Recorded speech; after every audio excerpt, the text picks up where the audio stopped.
Hi, I'm Carol Beth Litkuhi, and I'm running for the Rochester Board of Education because I believe we need to see a change on the board.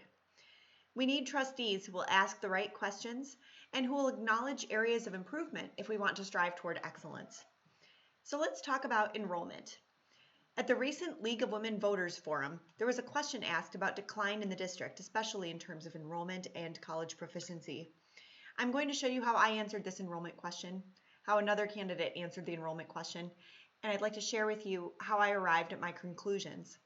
So first, here's my response. Now, when we say that there's been a decline, it doesn't even necessarily mean that right now everything is terrible. It's more about the trajectory and where things are going. So we can talk about this in terms of enrollment and in terms of academic achievement. So enrollment, at the last board meeting, we were told that enrollment is down because the population in the state of Michigan is down and because of low birth rate. Unfortunately, that doesn't really tell the whole story. I went and looked at the population in Rochester on SEMCOG. If you call them, you can get this information of how many school-aged children were in our district 10 years ago to now. So that's ages 5 to 17. So about 10 years ago, we had 16,000 school-aged children in our district, and of those children, 14,500 went to Rochester schools. That was about 90%. Presently, we have about 18,000 children in the district. So we're actually up by 2,000. Of those, 14,600 go to school in our district. That's only 80%. So we've gone from 90% of the market to 80% of the market. That we've decreased 10 points of market share. When we say we've lost 400 kids in 2 years, that's not insignificant. That's greater than the population of Brewster Elementary School. So what I'm wondering is the district asking families why they're leaving? Because when I've talked with lots of families about why they've been leaving the district, many of them say, actually every one of them have said that they weren't given an exit survey. I think that's a problem. We've got to make sure we're asking the question why if people are choosing not to stay in our district. Thank you. So first of all, I understand why people might be confused about this question. This chart shows the full-time enrollment numbers at RCS between 2010 and 2020. Superintendent Shaner sent out an email a couple of times, including right before this forum, telling us that when looking over the span of about 10 years, RCS only experienced a decrease of 36 students, or 0.3%. He suggested that compared to the state of Michigan, or even Oakland County, we're beating the trend of what's happening elsewhere. What he's not acknowledging is that unlike population decrease, which is happening elsewhere, our population in Rochester has been growing. Here are the blue bars again, showing the full-time enrollment numbers, and next to them are the red bars showing the census data, which is the total population of kids ages 5 to 17 who are living in the district at the time. Notice that the total population of kids grew. It actually went up by about 2,000 kids. To figure out what percentage of resident kids are attending our public schools, I divided the full-time enrollment numbers by the total population of kids in our district. As you can see, we've gone from retaining about 90% of the kids to about 80%. We've declined about 10 points of market share. This next chart is from Michigan school data. The top line shows the number of resident students who are choosing other schooling options. They're not enrolling in Rochester's public schools. They're choosing other public schools, private schools, homeschooling, etc. I find this trend concerning as well. These are families voting with their feet, despite that they've already paid for our schools with their tax dollars. To find the full-time enrollment numbers, I went to the government website michiganschooldata.org. To find the total population of school-aged children, I went to semcog.org, which stands for Southeast Michigan Council of Governments. And I called the number at the bottom of the screen. I'm not using news articles for this information, which can be faulty. Instead, I'm using government websites and census data. Now let's see how another board member answers this enrollment question.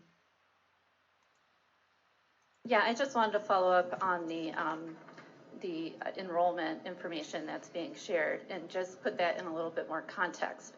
So the last year we had a very high birth rate was the year our son was born, which was 2002, the 9/11 babies. Since then, nationally, there's been a birth rate decline.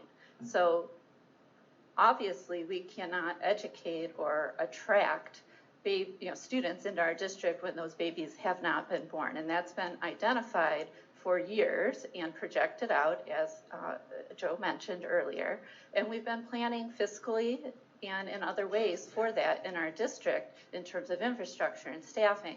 So that is not new news. What is a little bit unexpected. If you would wrap up with this. So candidate Gupta is talking about a nationwide birth rate decline. This follows the footsteps of what the district was doing when they were talking about low population and birth rate in the state of Michigan. Unfortunately, these explanations are irrelevant and misleading because locally, here in Rochester, we're not experiencing a population decline. We've been experiencing population growth. Remember, the total population of kids is up by about 2,000 kids. The Rochester School District area has been steadily growing, especially in Oakland Township. So we have to ask the right questions. The question is, why are we losing 1 out of 5 kids? Why aren't we attracting them to our public schools? Is that we are beating what we had projected to lose. We're not losing as much as we thought we would. We're actually capturing 96% of our market share of students that we could capture at this moment. Mr. Toludo. So now, after accusing other candidates of spreading misinformation, I'm surprised to hear candidate Gupta make this claim, that we are actually capturing 96% of the market share of students. Where is she getting that number from? Unfortunately, when questioned, candidate Gupta was unable to provide background data.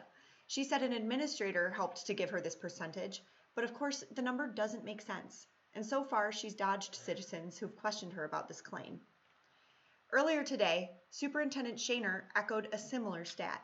He said our student count is at 14,979 and that we're retaining 94.4% of our market share. If that's true, it means we're only losing 6% of students, which would be about 888 students according to his data. However, that would also mean that U.S. Census data is off by thousands of kids. It also doesn't add up.